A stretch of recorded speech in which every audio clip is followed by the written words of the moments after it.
In the heart of the forest, legends awaken from the shadows. The tales of Sasquatch echo through time, a mystery that remains unsolved. As the smoke clears, the sign stands resolute, a beacon of intrigue. What secrets lie within the forest's depths? The quest for truth begins at Sasquatch Watch Radio. Here's Billy Willard and Garry Kendrick. All right, welcome everybody to another episode of Sasquatch Watch Radio. Today is Monday, March 24th, 2025. This is our topic show tonight, best Bigfoot evidence, and me and Gary have picked out a few of our favorites, everything from videos to photos to sighting reports. Hopefully you guys will join in, and as a matter of fact, since I just mentioned joining in the chat, I want to make this announcement in case anyone doesn't know. So Sasquatch Watch Radio is pleased to announce that we're going to start a 6-week contest starting on April 7, 2025. The contest is going to aim to increase listener participation in our live chat during the live broadcast. So each Monday night at 9 p.m. Eastern, starting in April 7th, we're going to have a quiz question that pertains to a Bigfoot topic, and we will pose that live on the air. The first participant to provide the correct answer via the live chat will be awarded a prize. Now, I want you to please understand that it'll only be one prize awarded per individual within that 6-week contest period, because, I know Mick probably knows the answer to every question out there, and he'll be the first one to put it in the chat. So no, Mick, you can't win 6 prizes. You got to give everybody else a chance. So, and the continuation of this contest beyond that initial 6 weeks will be determined at a later date. So we may continue the contest, we may not. We'll wait and see. But for 6 weeks starting April 7th, we will have a prize on each show for those participating in the chat. So we encourage all of our listeners to join us on YouTube and join in on the chat. And now, let's get in Garry Kendrick. Hey, Gary. Hey, buddy. I just gotta, I gotta make sure I rein in Mick because, he knows too much about Bigfoot because he may have been related to one at one time. Yeah. Or at least married into the family anyway. Right. You're right. So. And I was just going to say, Mick, if you can beat Henry May in, if Henry's watching the show, that cat knows just about everything there is to know about Bigfoot, right down to what color shirt I believe that Bob Gimlin was wearing when he filmed it. Oh, my goodness. Yeah, I tell you, that's a smart dude, man. Smart dude. I think he got at least 2 copies of every Bigfoot book ever printed. Yeah, I would think you were probably correct on that. Short well, let's just say Tennessee Cherokee, hello. George Garcia, hello. Mick, hello. Tennessee Mick, Robert Swindle, hello. Jeffy Smith, hello. Good to see all of you. All right, Gary, who's going to start? Well, Billy, normally I do all talking. I'll let you start. Okay.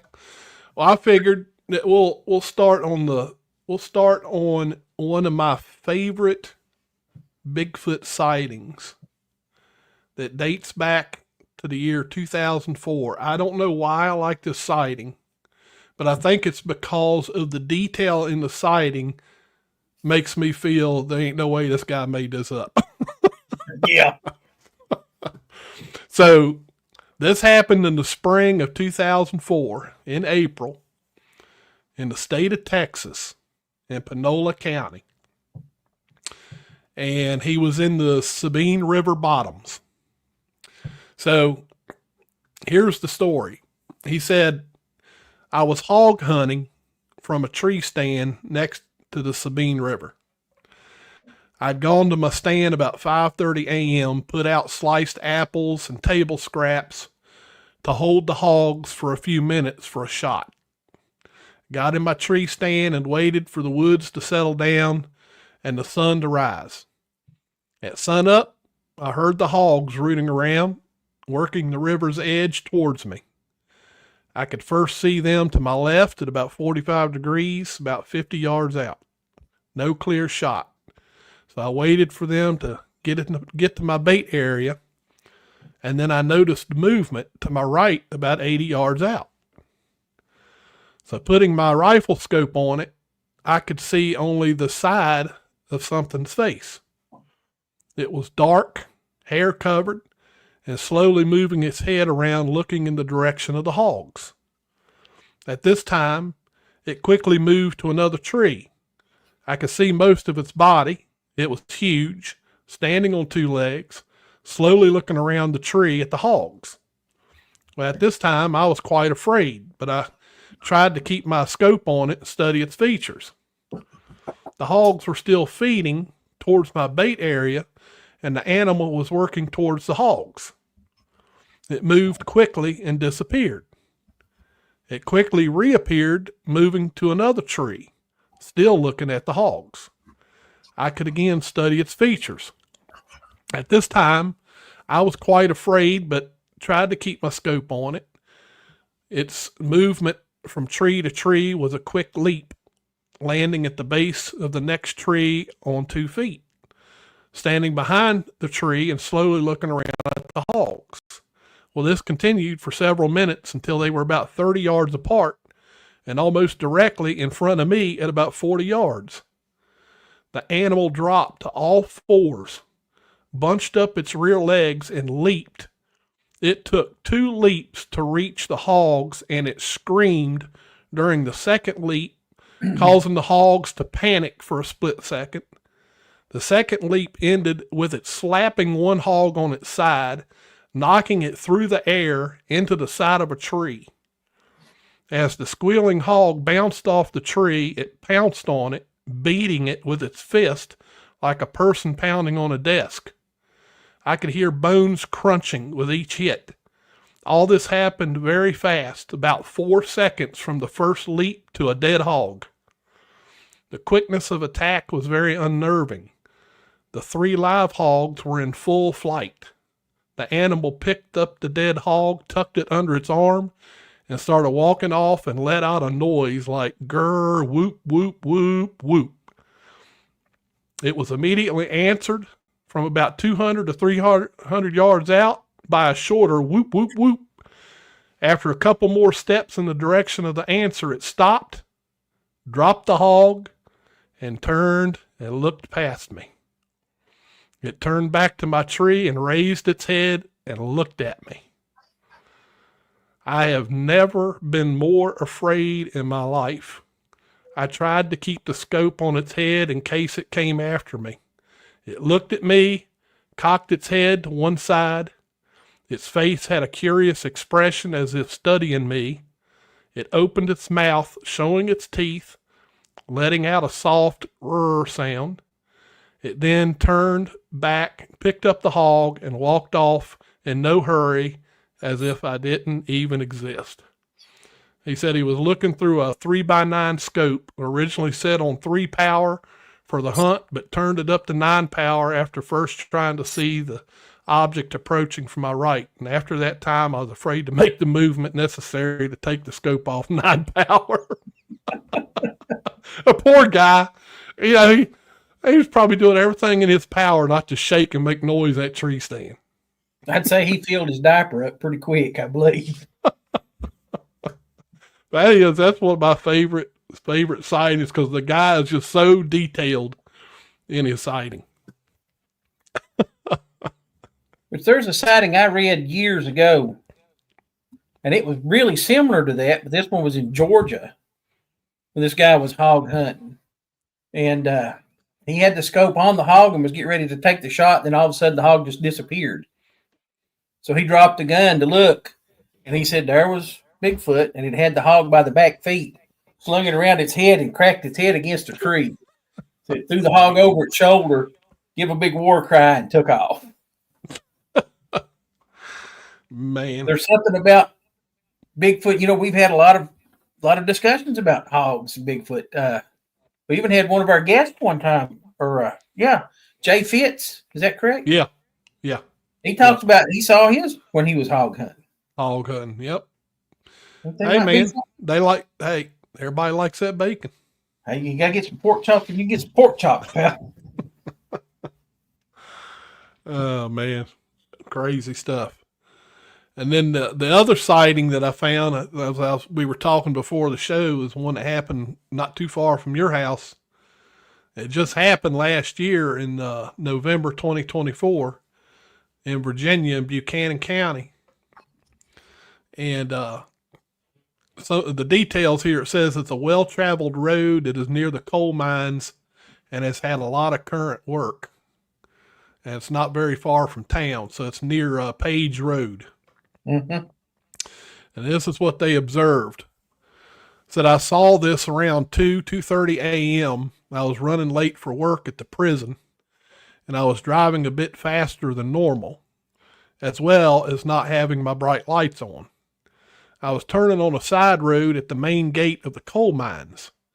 I drove less than a quarter mile from the coal mines when I saw a large, what I thought was a bear or a feral cow, beside the road, so I slowed down in case I spooked it and ran across the road. That was when I noticed it was on two legs and was large, but was kneeling down. If I had to guess, I would say it was 500 to 600 pounds. This animal had shaggy fur that I could see the outline from the lights. It looked over what seemed to be its shoulder and had a human-like face with a heavy brow. It looked back through the brush and then looked quickly back again before stepping toward the creek and climbed down and went out of sight. They said the thing that made me stop in the road was it had a, I'm not sure what that means, had a knee, and it was looking through the brush, holding it apart to look through. This animal had no eye shine. Once I passed the location, I saw that it had been looking at two does. I have no idea what it was doing, but definitely seemed like it was hunting. So, yeah. Which I can add a little bit. I can add a little bit to that because I used to work at that facility back in the early '90s, well, mid '90s. If I'm not mistaken, the road that she's talking about is a back entrance to that facility, which actually goes through two huge abandoned, we call them strip jobs, but it's mountaintop removal coal mining. And it goes through two huge strip jobs. And it's just open on both sides forever and ever and ever. And there has been cattle raised in that before, and there's that particular facility is covered up with deer, and I'm talking about some of the biggest whitetail bucks I've ever seen for in my life. More wild turkey than I have ever seen any place in my life. It's just full of natural forage. And yeah, I'm 100% on board. I believe she saw that. Yep. Oh wow! I just saw this.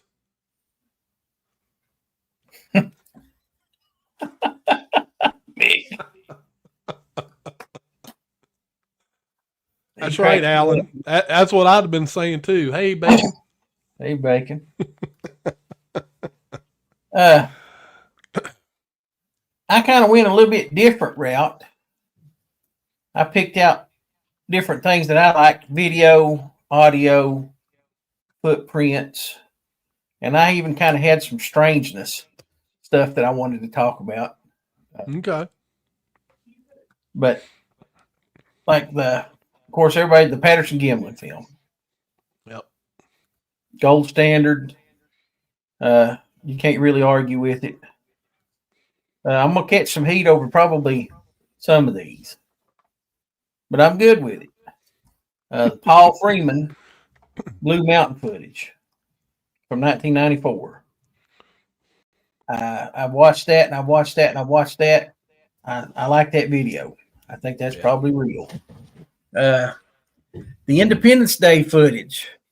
And I know I'm going to get some heat from this one because good old thinker thunker there. He's broke it down and examined it and put in leg bones and all that stuff. And everybody hates it when stuff like that happens. But me and Billy talked about this before with the Independence Day footage.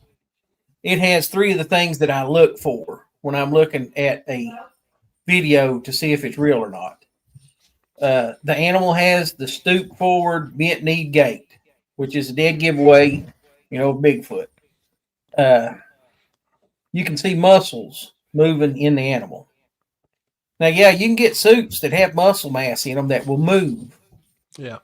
But you're not going to have that unless you have a team of puppeteers over there with them little remote controls making them move. Yeah. And another one, too, that me and Billy talked about was human reaction. So this person videotapes the Bigfoot as it runs by. And as soon as they get it on film, the first thing that they do is, man, they get behind a tree. Put something between him and the animal. Natural human reaction. Anytime I see a video and there's no human reaction, I really have a hard time taking that one serious. Because, it's hard not to have a reaction when you see something like that. Let me see if I can put that one up here, just so that everybody can see. Let me see if it'll let me share the screen. Here we go. There we go. There we go. This is that nice smooth.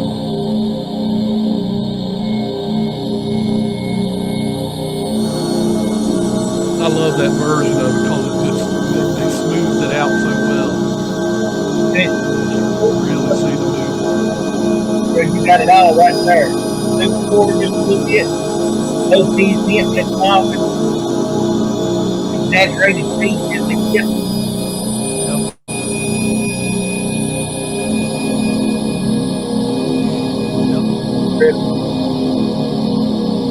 Excellent. Okay. And as Henry May would say, that was in October of 1967, and Bob Gimlin was wearing a blue and white pearl snap button-up short sleeve shirt. I'm sorry, Ian. All right. What was the other footage you talking about? Memorial Day? Independence. Yeah, Independence Day footage, yeah. Okay. Independence Day Bigfoot. Let's see what we got here. Let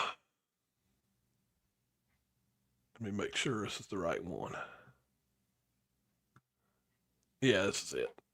All right. So let me pull that up here. Okay, here we go. So that everybody knows what we're talking about that way. Some people may not know, Yeah. certain ones. So figured, hey, we'll show them. All right. And here we go. There we go. All right. Run it. Keep your eyes on that drop. Here it comes.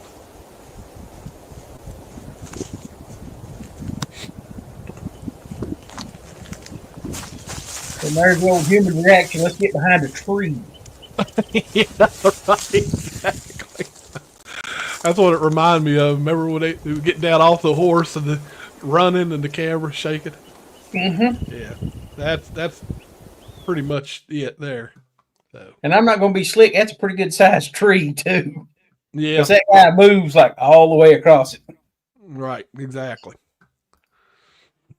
And another one I think is, as far as thermal goes, I'm going to rank it right up there with the Patterson and Gimlin film. It's not the Patterson and Gimlin film, but it's thermal. And that's got to be one of my all-time favorites. With the old Zagnut, we're talking about the squeaky footage from Mike Green from about, 2009, I think. That was in the Yoari National Forest in North Carolina. Yeah. So I've got a channel 2 news, which is CBS News clip of when it was kind of hiding behind the trees. So I've got that portion of it here. Let's see if we can bring it up. Okay, there we go. Okay, you'll see it. You'll see it back there behind the trees as it peeks around. It steps out from behind there a few times. There he is to the right.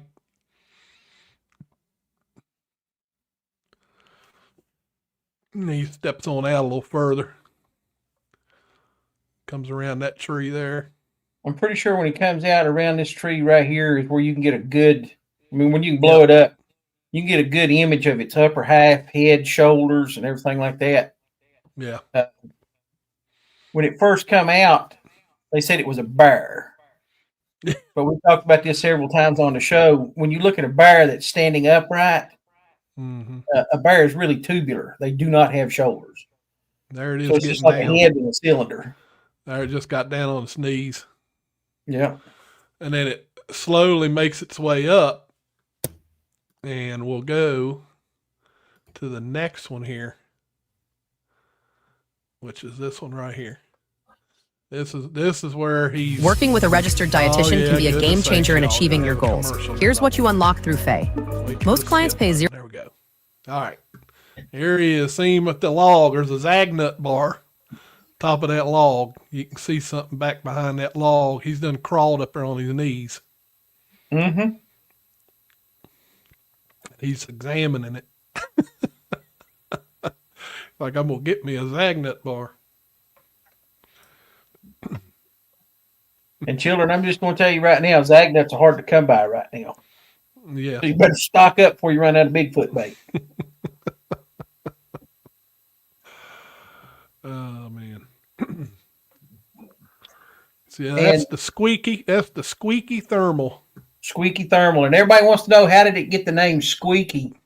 One of the things that Mike Green did was not only did he use like food that he put out for it, but he also put out toys too. And he used those little rubber ducks that when you squeeze them, they squeak. Yeah. And they said like during the day you'd be sitting at the camp, because this was a public campground. Yeah. They said that you could be sitting there and hear the squeaking. Yeah. From those little rubber ducks. They're just out there squeaking them. So he got the name Squeaky. Yep. And then my last one is a guest that we had on the show not too long ago. And I have looked at these videos and stills that he have. It's Daniel Toth's, and it's from the Bigfoot investigative group, Big. And it's their thermals that they took in Colorado and New Mexico. And they're good. They're good. Yeah, let me see. They're rain, but they're good. Yeah, let me see if I can pull that one up, because I've got it. Where'd I put it? Bear with me. Where'd it go? There it is. Okay, I think I found it. Yeah, this is the one where there was elk out there. Yep. I think that one was New Mexico. Best I can remember. Think so. And for you guys that we had Daniel on the show, Daniel is the former Navy SEAL, retired Navy SEAL, and his whole team is made up of Navy SEALs, with the exception of one Marine who is their IT guy, which I think is hilarious because, you know, Marines were crayon eaters, and how that guy got to be IT, I don't know. Careful now. Wrong button. Okay. Should open it here. There we go. Here we go. There it comes.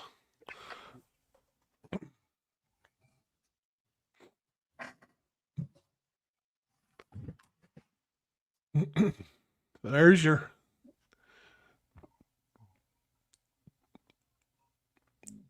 so he sees all those. It's funny because they keep turning their heads looking. Right now he's scanning around up on the horizon there. Now right here, this is a bear, and it was actually, I don't know, I don't want to say it was stalking that elk, but it was watching that elk. Right. And here we go, right there. Right there's the footage. You can see how tall that is. You can see those trees. And how tall the trees are, where the head of that thing's at. And it's just peeping. Yeah. And I mean, I hate to sound like a cliche, but that is classic Bigfoot behavior, the tree peeking. Yeah. Incredible stuff. Incredible stuff. Yep. I'm really looking forward to seeing some of the other stuff that Big comes out with. Yeah. These guys know their business, and Navy SEALs and Marines and blah blah blah. They are the ninjas of the forest for real. So, oh yeah, they know what they're doing. They know what they're doing. Absolutely do. Yep. The thermals, or the videos, that's pretty much what I had. I had those nailed down for my videos. Okay. Like I said, I'll probably take some heat from some of them, especially the Independence Day footage that catches a lot of heat, and then Paul Freeman's footage catches a lot of heat. Yeah. I'll get into those too a little bit more here later on. Another thing that I did was audio. And of course, we got to talk about the Sierra sounds from the 1970s. And that's like the Patterson-Gimlin film. That is the gold standard as far as audio goes. And then you have Matt Moneymakers, the Ohio Howl. Mm-hmm. Now, it's sad that we go from the 1970s to, when did Matt get that recorded? Was it in the 90s? 90s, early 2000s. I don't remember now. Yeah, I don't remember. But anyway, we went that long with no real audio. And there's not a lot of audio on there. Right. Now, I'm going to catch some heat for this one. But as far as the evidence goes, I probably believe this more than, and I hate to say it, the Ohio Howl or even some parts of the Sierra Sounds, but it is the Northwest 911 call from Puget Sound area of Washington. That's the one Ron Moorhead investigated. Mm-hmm. Where the Bigfoot killed his dog. You can listen to that guy's voice, okay?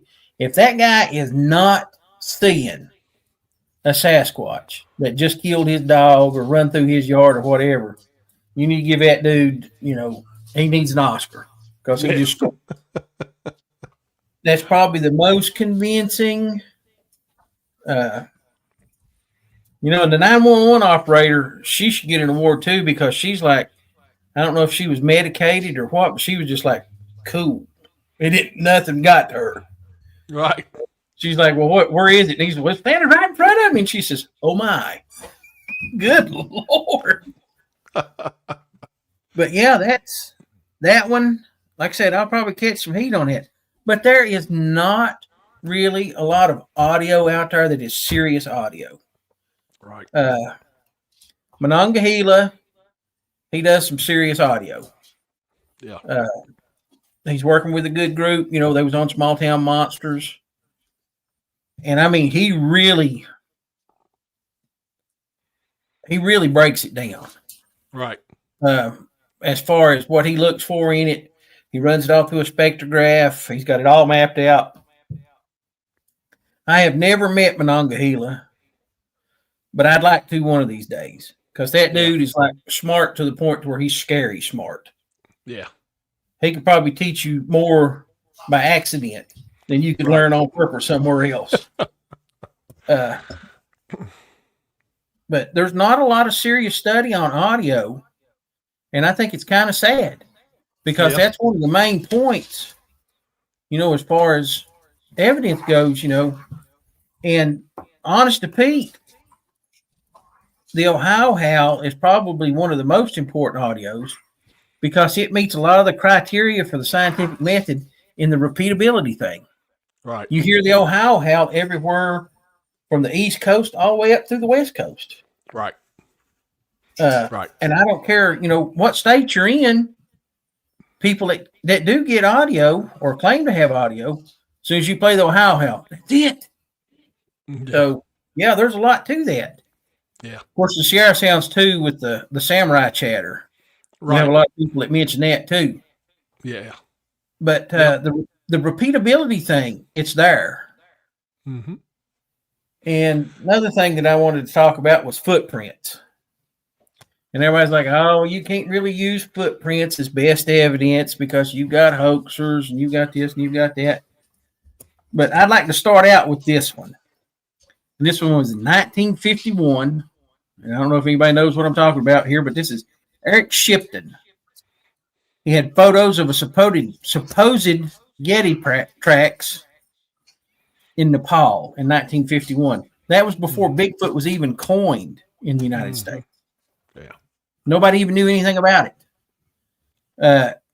Those photos was the one that sparked Sir Edmund Hillary into going back to Nepal and searching for the Yeti, which he come up with the Yeti scalp that turned out to be some kind of native goat species. I don't remember what it was now, Billy.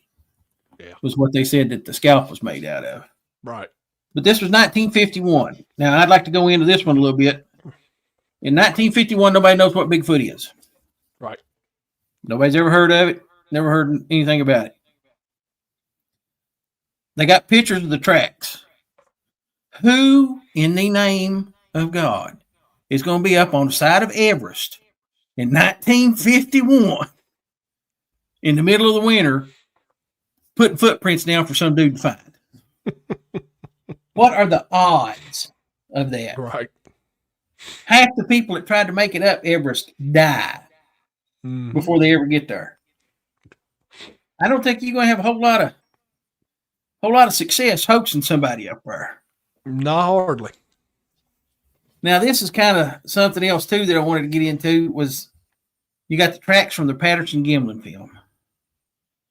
Those were really good tracks.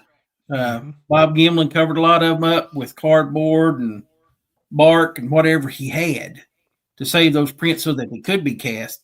And they were cast, and they were really good casts. Yeah. And then you have the 5-point prints, also known as the Blue Mountain prints, which was from around the Paul Freeman area. Right. So now you have visual with the Patterson and Gimlin film. You have footprints with the Patterson-Gimlin film, and the same thing with the Paul Freeman footage. You have video and footprint evidence. And, I know, and I can't remember where I saw it at, but Dr. Jeff Meldrum was talking about when he went up to see Paul Freeman. And he said they found footprints and said they was checking them out. And he said that was some of the best evidence that he ever saw, that they were, you could see all this foot morphology and everything else about how the foot worked and everything else. And he asked Paul, he said, why didn't you cast them? He said, I didn't think they were that good. How many prints do you have to see to where you don't get excited when you find one? Yeah, exactly. That's what gets me. But like I said, the prints and the video, both from the Patterson-Gimlin film and from the Blue Mountains, they're there. And that's, really, really good, solid evidence that shows that not only was, did we video it, but we've got some footprint evidence to back it up. Yeah. Yep. And then there's some of the kind of strangeness stuff I wanted to talk about. And one of the big things is we've got a new DNA study that's in the works. And it's coming out of North Carolina, I believe, University of North Carolina, I think. I'm looking forward to that. One of the reasons that I'm looking forward to that is I'm kind of interested because in, goofing off and studying around and stuff like that, I've learned some interesting things about, like migrations. Like we think that maybe Bigfoot might have come over from Asia, across the land bridge, in the Bering Strait, and then down into Canada and North America and Alaska and all that. And come to find out, there was not like one migration. There was actually probably several. There's a group that's called Australasians. They're Aboriginal from Papua New Guinea and the Aborigines of Australia. And they're Polynesian. I have a son that's part Hawaiian, so they're Polynesian. But what makes the Papua New Guinea people so interesting is that they carry recessive genes from both Neanderthals and Denisovans. So that's like one of the only haplogroups that they can find that carries both of those sets of DNA. Mm-hmm. Another thing is, too, now that they've got to studying it, the natives of South America carry the same DNA as the people from Papua New Guinea, and they have the same amounts of Denisovan and Neanderthal DNA. So I'm really interested, in this. I called it the strangeness. I don't want to call it the woo anymore. I mean, you talked about that earlier. The woo's burnt out, dude. Just telling you, it's burnt out. But the strangeness, I'm really interested to see if there's any lead back to the human hybrid, and if that's why we haven't been able to nail down good DNA, why most of the DNA that we see in comes back contaminated with human. Mm-hmm. And that's really frustrating. Yeah. And I mean, I've made some mistakes. I think we all have. When it comes to, I'm not a scientist. I'm not a certified DNA collection and all that. I run around the woods for years with Ziploc bags because I thought that's the best thing to put hair in. Come find out that's the worst possible thing you could put a hair sample in to save DNA is a Ziploc plastic bag. So, I'm interested to see how that turns out. And another thing with the high strangeness, and I'm trying not to take anything away from anybody on anything, is the eye shine. That's something that's been repeatable. We've had reports of eye shine on expeditions that we've been on. We've had reports of eye shine from guests. We've had reports of eye shine from witnesses. And some people even go as far as to say that it's like the eyes were bioluminescent. Yeah. I'm kind of interested to see how that's going to turn out. Yeah. Because if there's any way that we could prove that Bigfoot has bioluminescent eyes, that puts it in a whole different category. Absolutely. Yeah. Because no other animal on the planet has that ability. Right. Right. All right. Well, let's take a break. And we will get since we don't have a guest, I just made a song about Bigfoot evidence. And it's called Bigfoot Fever. So here we go. Out in the woods with the flashlight glow, tracking the trails where the legends grow, footprint cast in the mud so deep, chasing a shadow that won't let me sleep. Bigfoot fever in the dead of the night, hair on the branch caught in moonlight, photos and films that shake when they zoom, DNA whispers of a creature loom, creaking trees like they're holding their breath. Every howl's echo promises of heft, hair symbols tangled on a worn-out fence, mystery smelling sharp and dense. Bigfoot fever in the dead of the night, hair on the branch caught in moonlight, photos and films that shake when they zoom, DNA whispers of a creature loom.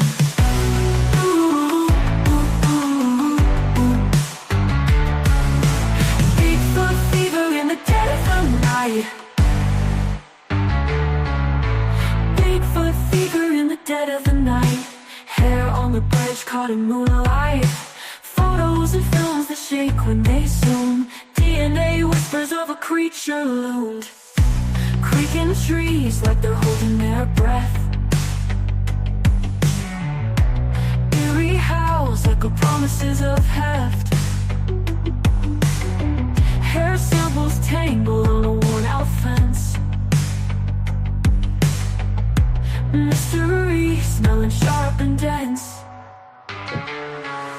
Snap, crackle, silence filled the air. Was that a figure or just my glare? Casting my hand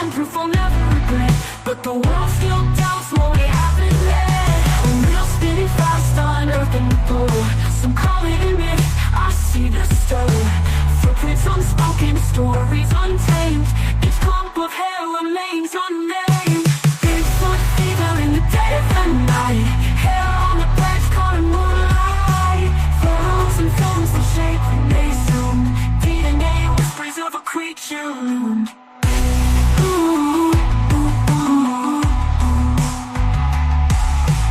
Bigfoot fever in the dead of the night. Hair on the branch caught in moonlight. Photos and films that shake when they zoom. DNA whispers of a creature loomed. And there we have it. That was pretty good. That's pretty good. Figured we'd have a little fun with that. Yeah, that was all right there. Kevin Hart right there brought up a good point. Interesting essay, he says. Let me bring it up, Billy. All right. Got to get my stuff working here. There's an interesting essay in the Relic Hominoid Inquiry with a new hypothesis about the DNA and hybrid issues. A lot of people that's into Bigfoot don't know this because it doesn't necessarily pertain to Bigfoot, but it kind of does loosely. If you have red hair, you probably got that from what Neanderthal DNA that you carry, because that was a Neanderthal trait. If you have diabetes, I'm guilty. You got that from Neanderthals. One of the things now, Kevin, that I'm really researching into as far as the I think they call it the hybridized human theory, is RH values in blood. Denisovans and Neanderthals both had RH neutral, which means they weren't RH positive or they weren't RH negative. They carried that trait, and nobody really knows where RH negative came from. Whether it was that neutral gene that over the years that they, crossbred with other, early hominoid groups or what, but nobody knows really where that RH negative come from. So they think that might possibly be a result of the hybridization of, several different species of early human. Yeah. And there's big debate too about, it's an early Australopithecus. Well, they call it a Homo species, but there's a debate on whether it's actually in the Homo genus or if it's an Australopithecine, but they call it Homo ergaster. And they say Homo ergaster is remarkably similar to Paranthropus. I think it was actually Paranthropus robustus, one that lived in the southern part of Africa. And they're not for sure if it's like a hybrid species of Paranthropus or if it's actually its own Homo group. So the debate still goes on with that one. Yep.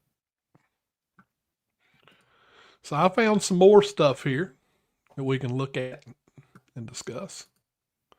See if I can pull this up. So this is a show that I'm sure many of you guys have watched. I've been watching it. The proof is out there.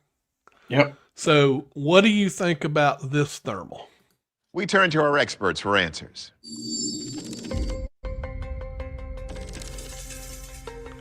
We first asked the most obvious question. Could this just be a person? It was. So that's the one, what was his name? The one that was on that Bigfoot bounty. I can't Brown. think of it. Last name's Brown.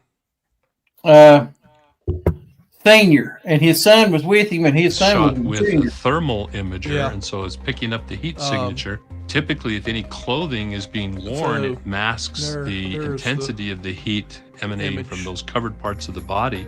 Honestly, don't see any of that. It's just a pretty uniform signature that would suggest So that's another body one. That's a la another natural. one that I had forgotten about. I actually like that thermal too, because you get there's a lot of detail in that. Yeah. Yeah. A lot of detail in that one. Yeah. That's gonna kill me. I know that guy's name. He was an Army Ranger too. Stacy Brown. Stacy Brown and Stacy Brown Jr. Yep. Yep. And I believe Stacy Brown Sr. was he was in the Army. I think he was a Ranger or something. One good way that you can help build urgency in and the I know state y'all remember is asking this. what are called consequence questions. Now, this is one that happened in mountains of Virginia to have some fun with the family's they ATV. were out riding the ATV. Chuck barrels over rocks in the ravine, showing off for his young son. See upstream. When suddenly something strange appears, a hairy humanoid crossing their path nonchalantly. Chuck stops cold in his tracks. What was that? So I'm sure it's a wide shot, so let's push many in and people slow remember down that so one you too. can get a better look. That was We see that it's a bipedal figure that appears to be very large from this perspective, possibly exceeding 7 feet in height. So not sure what people think about that one. I know if I'm not mistaken, I think Finding Bigfoot. I think that crew analyzed that, but I can't remember what they had decided on that one. What was that? Field research. But yeah, they've got a bunch of stuff packed in this. There's a lot of the footprint casts there. This is actually a pretty good show. Lots of evidence, and got Cliff Brackman in there. Is that the one? No, that ain't. I was looking for that one about the creature in Afghanistan. Oh, the Kandahar giant. Yeah. That is. Y'all stay tuned, because it's possible we're gonna find that fella, one of the guys that was there. That's being worked on. So I know quite a bit about that one because I read up quite a bit on it, but I don't want to let a whole lot out. Right. That's probably going to be a good show. It'll be a good show. That's for sure. There's Paul Freeman. Yep, Blue Mountains. The Blue Mountains of Washington State, just north of Mill Creek. Former U.S. Forest Patrolman and Bigfoot investigator Paul Freeman has come here with a colleague looking for evidence of Bigfoot. Sure enough, what they found were hundreds of tracks of a Sasquatch. Freeman measures the prints and makes these plaster casts. He's convinced this area is a Bigfoot hotspot, and over the years, the evidence just keeps piling up. 1992, in the neighboring Deduct Spring area of the Blue Mountains, Freeman shoots this video showing what he claims is a Bigfoot ambling through the woods. The creature allegedly left more prints. That's another one that's kind of controversial for some, but there's also a lot of people that think that's pretty authentic. So I'm guilty. I like that one. Because like I said, it's got that stoop forward, bent knee walk. Mm-hmm. It kind of meets the repeatability thing because there has been footprints found there. Right. You can see it does not entirely rest on the ground. This is where Meldrum, comparing. Yeah, to a bear. Yeah. If we have any people out there that's just starting in Bigfoot research or whatever, a bear will make a print that looks like a Bigfoot track. I mean, it does. Right. But it's a double track. It's where their front foot and their hind foot hit in the same spot. Right. But if you look close at the track, you'll see claw marks in the front and you'll see claw marks in the middle of the track. It's a dead giveaway. Yep. But a lot of people, and look, I'm going to be honest with you. When I find any kind of evidence, tracks, odd trails, anything, I get excited.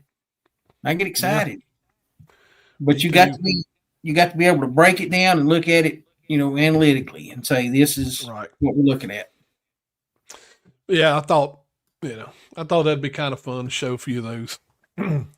That's a pretty good show if anybody hasn't watched it yet. They do a good job breaking them down and analyzing them. So, pretty good deal. There's a lot of really credible stuff out there I know one of the things that I've kind of been interested in is I've been watching, and I know we shouldn't plug, TV shows and stuff, but Expedition Bigfoot. Mm-hmm. And the nests that they found, they bear like a real striking resemblance to the ones that the Olympic Project found. Yeah. And I'm kind of interested in, because I'm not going to take anything away from any of those guys on that show. Okay. Right. All those people on that show, as far as I know, are good, solid people. You know what I'm saying? Yep. But you don't know what the production cast has went out there and done. Right. Before they actually get in there just for, I forget what they call it, something Liberty, where they go in and just make stuff up to make you look for it. And it's kind of funny, though, because in the show Finding Bigfoot, you found some cracks and some things like that. But, you didn't get harder evidence like they have in Expedition Bigfoot, like with the really solid thermals, the nests. They've got some weird eDNA samples, too, that can't be explained. And that's something, too, as far as Bigfoot evidence that I'm really interested in, is this new eDNA. They can take it directly from the air, from the ground, from the water, whatever, and just see what's actually been there or moving through there. Yeah, absolutely. I just remembered that I have some photos of where we did an investigation in Verina, Virginia, which is right outside of where Richmond International Airport's at. And I forgot that I had these pictures. So I'll explain them. All right. So there you can see 2005. So this cornfield, if you're looking at that, it's kind of like a game trail going through there where some deer stuff going through and eating the corn. So you can see up there at the very top of the photo where the trees kind of like a corner.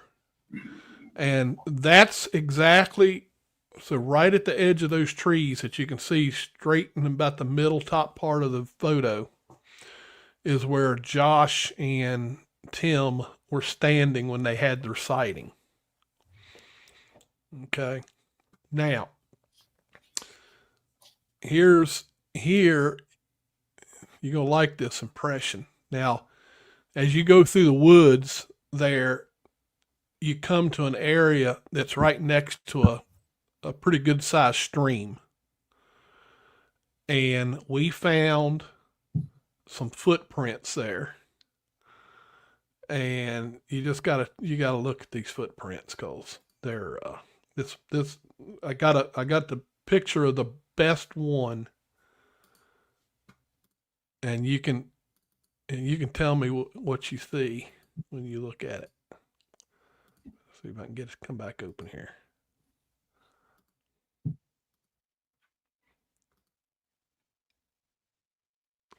Take a close look at the middle of that print. Boy, howdy. It almost looks like, and I know you can't see my cursor, but right in the middle looks like that, almost like that mid-tarsal break. And that was right next to a stream bank. And as you can see, that was about a couple months later when we were out there on investigation, because that was in September.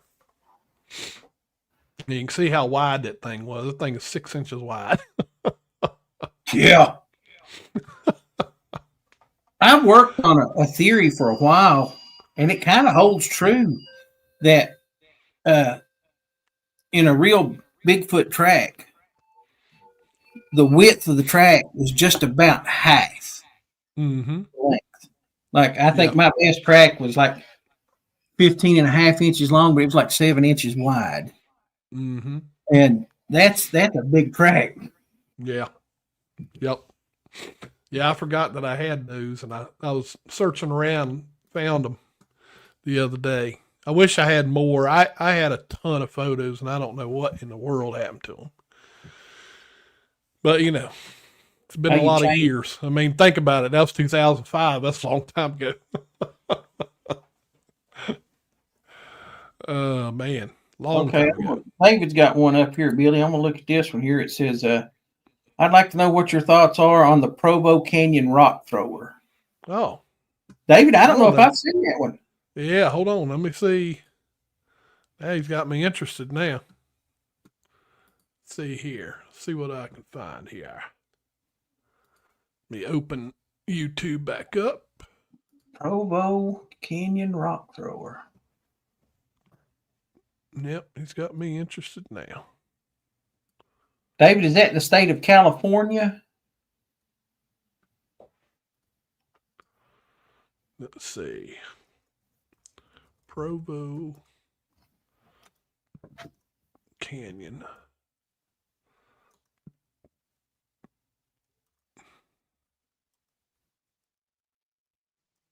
Utah. Let's see. I think I might have found it.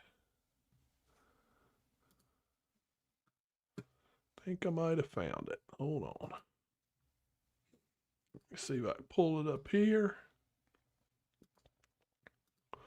And you know what? That kind of brings up a good point, too. Rock throwing. Yeah.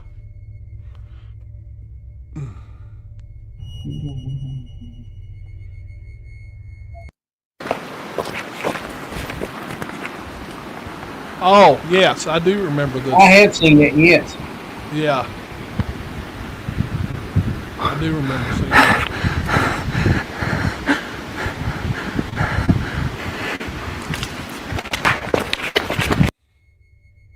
Yeah, I do remember seeing that now.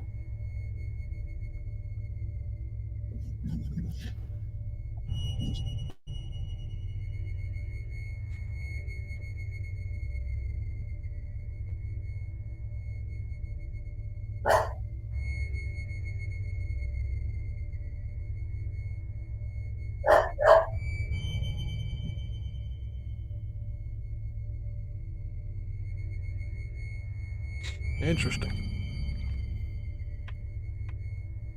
And I think you can actually see it throw the rock in this one. We'll see the motion of it throwing the rock. Right.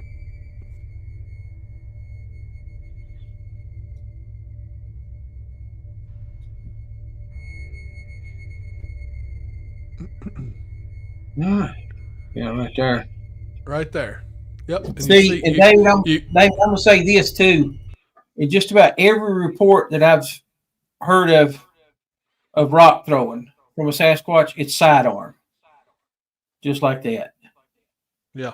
And if you watch, especially chimps, I think chimps do it maybe more than gorillas. They'll throw rocks as an aggressive style behavior, but they'll side. Right.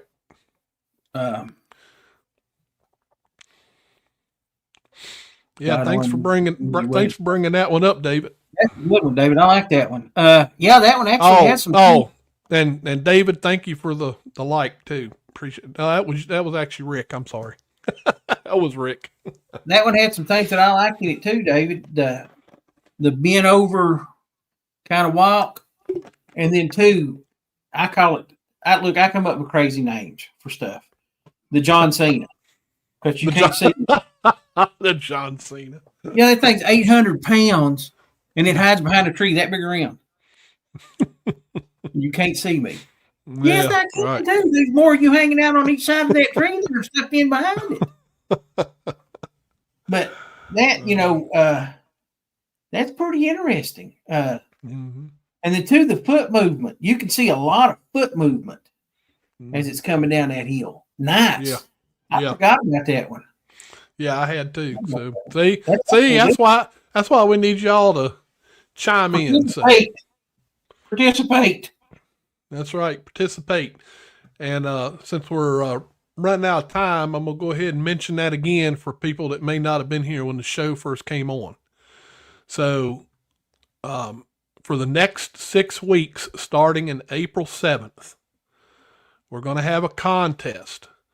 And the reason we're having this contest is because we are trying to increase the listener participation in the live chat during the live broadcast. So, starting April 7th, Monday at 9 p.m. Eastern, we will give out a quiz question pertaining to a Bigfoot topic, and the first participant to provide the correct answer via the live chat will be awarded a prize. And then, of course, the disclaimer, please note that only one prize will be awarded per individual, because we don't need Mick and, Tennessee Cherokee. We know you guys, probably know the answer to every quiz question I can come up with, and you'll be punching it in there. So only one prize per individual in that 6 weeks. Give somebody else a chance. And if we decide to extend that, we will. So once you answer it correctly, one way or the other, I'll get with you to get your shipping address and send you the prize. And I'll announce what the prize is the day that we're going to do the quiz. So, Greg Olson brought up. I got some good stuff. Greg Olson brought up a good point. Said sidearm is the easier way to throw.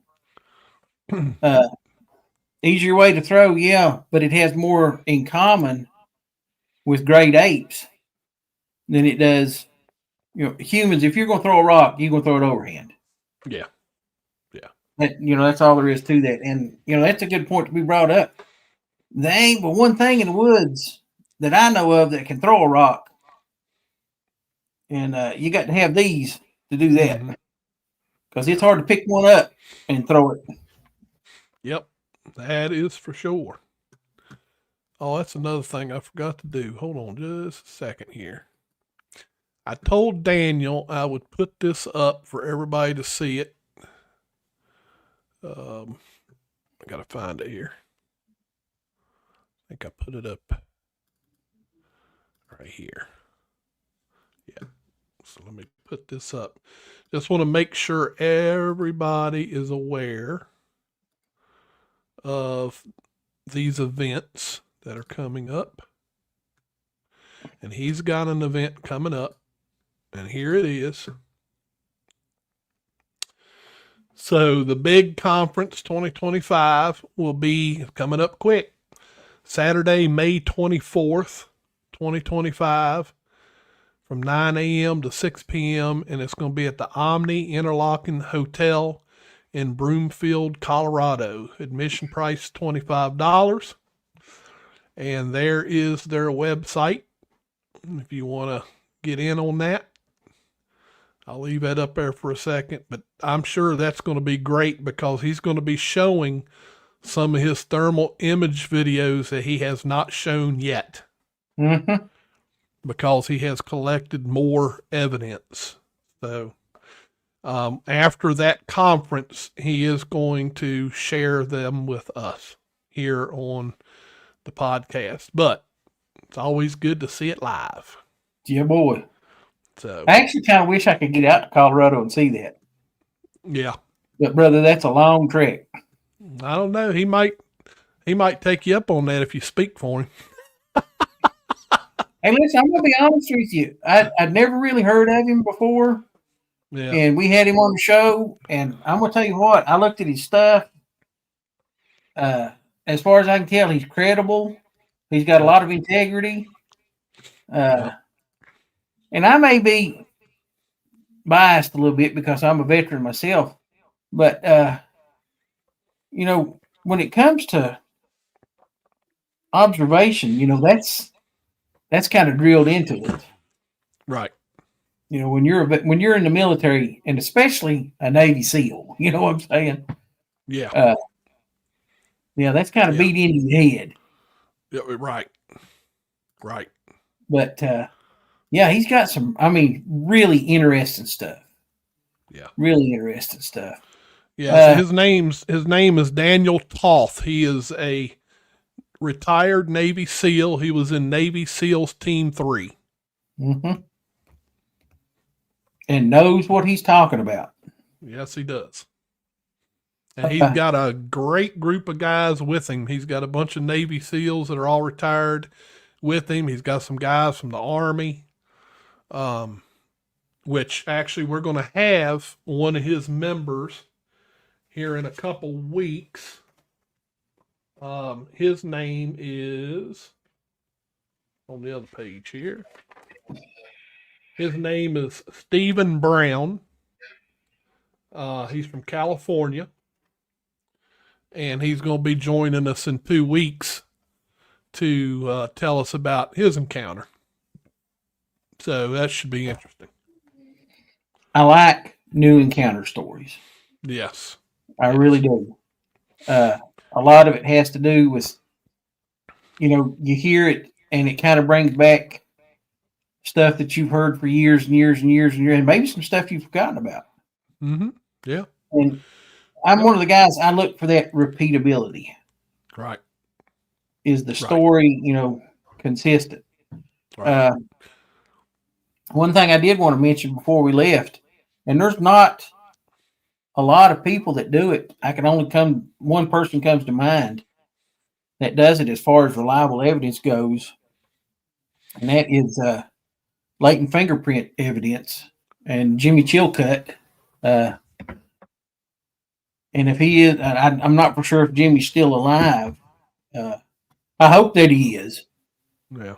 I'm not trying to, cast no bad juju on nobody, but as far as I know, he's like the only person that for real took latent fingerprint and handprint evidence seriously. He has a degree, I think, in human fingerprints and primate fingerprint. Yeah. Mm-hmm. And he's actually authenticated quite a few as far as I know. Yeah. He out of Texas? I believe he was out of Texas, wasn't he? I think he was out of Texas. Yeah, I was wondering, because there was one of those Expedition Bigfoot episodes where he found that large handprint on the back cabin door. Mm-hmm. I thought he was the first one I thought of. I was like, oh, man, he needs to send that to Jimmy. I get a kick when we talk to the guys from Texas. They sound a lot like I do. I'm not the only hick. That's like Kevin asked about the Expedition Bigfoot where the nests were found at.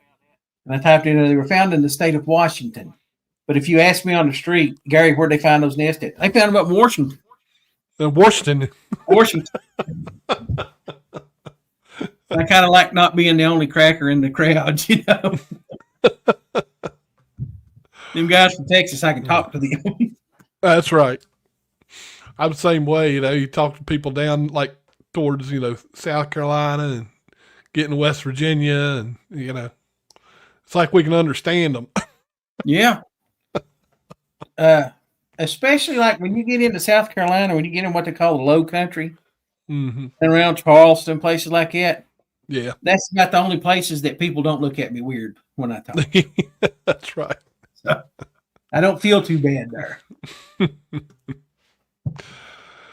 Well, it was fun tonight. Good show. Hope you all had fun. All our listeners had fun tonight. So, good news is that Gwendolyn is better. She got over the flu.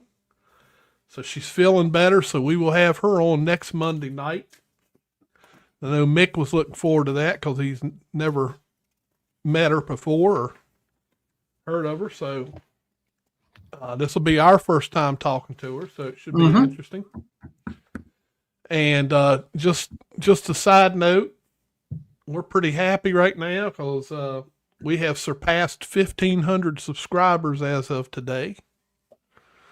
So we got all of y'all to thank for that. So we appreciate it. It's definitely humbling to us. So yes, sir. Really do appreciate it. All right. I don't have anything else. You got anything, Gary? I noticed we had a couple of newer names. I don't think I can remember seeing any. Of course, I'm getting old. My memory's not good. But Kevin Harder, good to see you on here tonight. And Gary Olson. Yep. Or Greg Olson. I'm sorry, I don't have my glasses on. Greg Olson, good to see you on here tonight. If you're interested in the subject, and I say this quite a bit, give us a like, subscribe. People, I do this as a passion. It's not a paycheck. That's right. I enjoy the subject, and I want to bring as much credible information to you all as we can. Right. That's my goal. The goal. That's the goal. All right. Well, we thank each and every one of you for being on here tonight. Don't forget to tune in next Monday night, 9 p.m. Eastern. We'll have Gwendolyn Purcell from Pennsylvania on the show. But until then, I want y'all to have a great rest of the week. Hey, spring is here. A little bit warmer weather. Enjoy it. The flowers are coming up. Yes, sir. So enjoy that weather, because I've been looking forward to it for a long time. All right. So we will see you guys next Monday night. Good night, everybody. Night, everybody.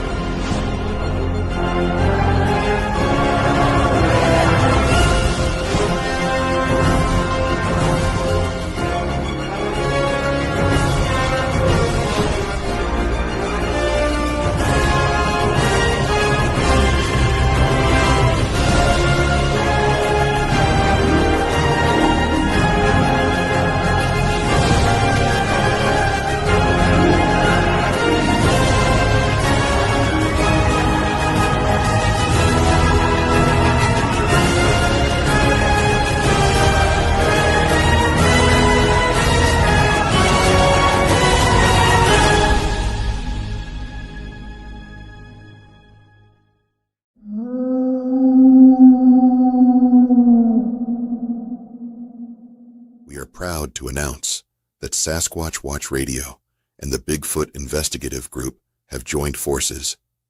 We are the exclusive podcast for Big.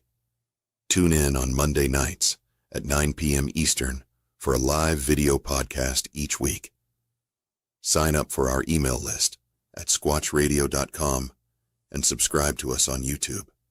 Never miss an exciting episode. Sasquatch Watch Radio, the exclusive podcast for the Navy SEALs team of Big.